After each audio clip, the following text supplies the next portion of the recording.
So we're talking about a bit of a phenomena, I think it'd be fair to say now. Taylor Swift, let's get to it. At the weekend, we witnessed the biggest NFL Super Bowl in history. This is the Kansas City Chiefs beating the San Francisco 49ers. So that was the match.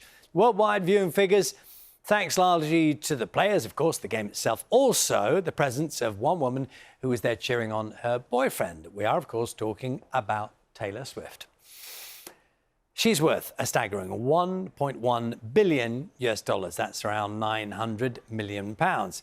As her fame continues to rise, we have been looking back through the Breakfast archives.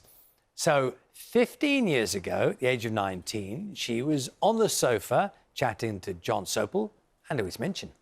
I'm really excited because I'm about to go on my first headlining tour in the U.S. So all the dates that we put up have sold out within minutes. And I'm so excited. It's like, I just can't wait to go out there and headline for the first time. And it's really a goal of mine to tour the world and play in all kinds of different countries and, you know, do a tour here.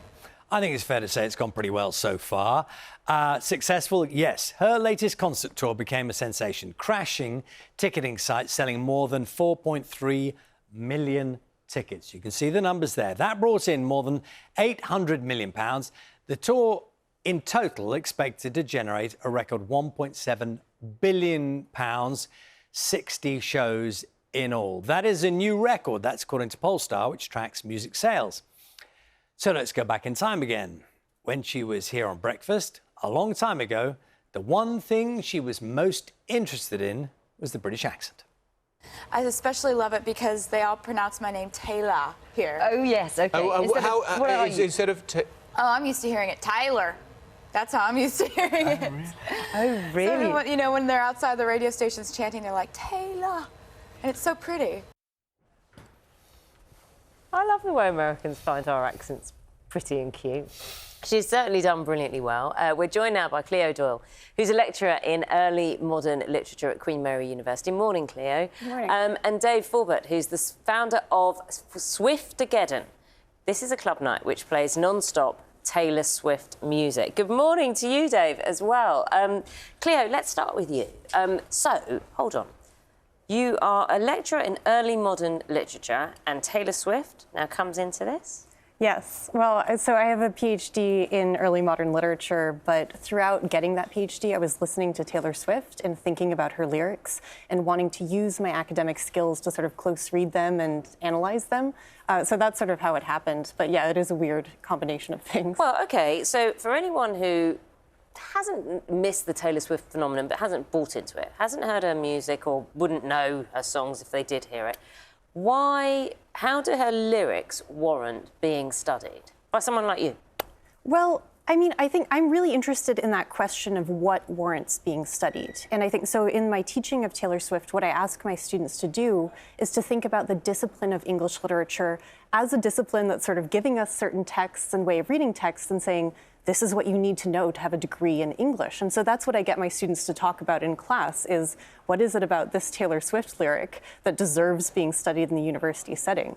But I think my answer to that is that I think that her use of language is really interesting, that she builds really interesting connections between her songs. And there's a really sort of deep kind of intertextual connection between the different songs. And very much related to what her own life as well. Dave, when you're Swiftageddon, do you think about her lyrics and the quality of her lyrics, or is it just the tunes that are just banging, basically? It's a combination of both. Traditionally, I'm more of a music person, but Taylor lyrically, I think there is no one better than her right now. She has an absolute gift for taking sort of universal emotions that everyone's felt, but expressing them in kind of quite a subtle, clever way. She's a genius, I think, musically and lyrically. A lot of people talk, don't they, Dave, about authenticity with music stars. Again, you know, there'll be people who are not that familiar with her work. How does she rate in that respect? Oh, she's 100% authentic. I mean, she's described it in the past as sort of her songwriting being her opening her diary to everyone to see. And she's never shied away from sort of, talking about her vulnerabilities, her worries, as well as, her successes and, being lucky and unlucky in love and life and everything, really. Cleo, what does it tell us? The Super Bowl moment, which depending on where you look at it from, she kind of became almost a bigger story than the Super Bowl. How do you contextualize that? Has that ever happened before? Well, I'll be honest, to me, she's always a bigger story than the Super Bowl. I don't know very much about sports. But yeah, we are living in a really interesting moment with Taylor Swift where it feels like she's sort of omnipresent in the culture. And I honestly don't know why that is, but I'm really fascinated in sort of thinking about it and studying it, I guess. Does she cross generations? And I ask that as an older person, but does she have that ability? Well, I will say a lot of the listeners to my podcast, Studies in Taylor Swift, write in and say, I'm a middle-aged man and I love Taylor Swift. So I would say anecdotally it seems like it. Dave, we should talk about as well your favourite album. I mean, for anyone who is listening and watching this morning and has just said, I don't know her music, I don't get it. Give me one song that you could say to someone today, go away, open mind, hear this, and it will give you an inkling as to why she has such a big fan base and passionate fan base. To me, I think I always advise people to start with Red, the album, because it's the moment where she kind of crossed the line between, she obviously began in country and rock and she moved towards pop. So they really aren't going to cheat. There's two songs I think you should listen to if you're a newbie, which is the opening track, State of Grace, which is like this driving rocker that Springsteen could have written. And then, of course, at the other end, you've got We Are Never Ever Getting Back Together, one of the greatest pop songs ever written. And then also a third one, the All Too Well 10-minute version, a 10-minute incredible song. It's 4 chords in it, no chorus, and it just draws you in. It's amazing. Cleo, same one to you. I mean, I completely agree about the All Too Well 10-minute version. That's by far my favorite Taylor Swift song, and I think it's a masterpiece.